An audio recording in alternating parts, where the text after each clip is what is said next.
Jacob Shirkow, a fellow at Stanford Law School's Center for Law and the Biosciences. But, and here comes the big but, synthetic DNA is still fair game. The court tried to strike a balance in its ruling by banning some types of gene patents, but not others.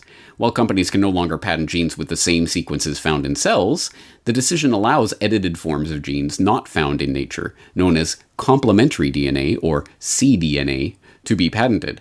cDNA is not useful for diagnostic tests, but it is crucial for producing protein-based drugs, explained Robert Cook-Deegan, a professor of genome ethics, law, and policy at Duke University's Institute for Genome Sciences and Policy. Those are the billion-dollar molecule patents, Cook-Deegan said. Biotech companies care a great deal about cDNA patents, and it should be reassuring to them that those patents are still fine. Oh yes, so reassuring. Oh, isn't it great?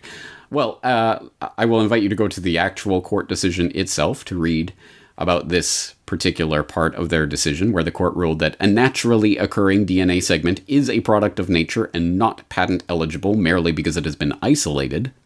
But cDNA is patent eligible because it is not naturally occurring. cDNA is not a product of nature, so it is patent eligible under Section 101. cDNA does not present the same obstacles to patentability as naturally occurring isolated DNA segments.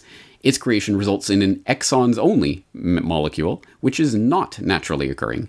Its order of the exons may be dictated by nature, but the lab technician unquestionably creates something new when introns are removed from a DNA sequence to make cDNA.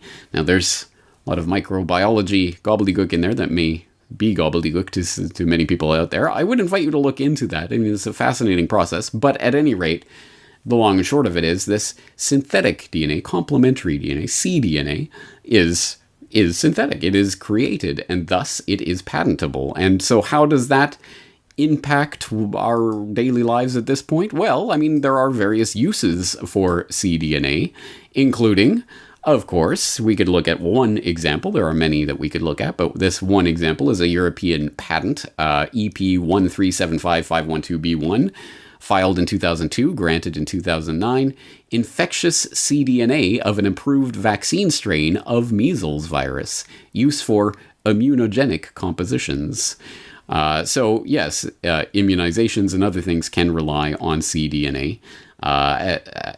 So ultimately, it presents an interesting and one could argue from the completely business side of things, well, it certainly makes sense. Well, the businesses, these vaccine manufacturers and others, they spend a lot of time developing the processes and techniques and, of course, refining the specific things that they want to introduce to your body to activate the immune system. So they need to protect that information in some way that will allow them to get paid for it properly. They need these types of patents.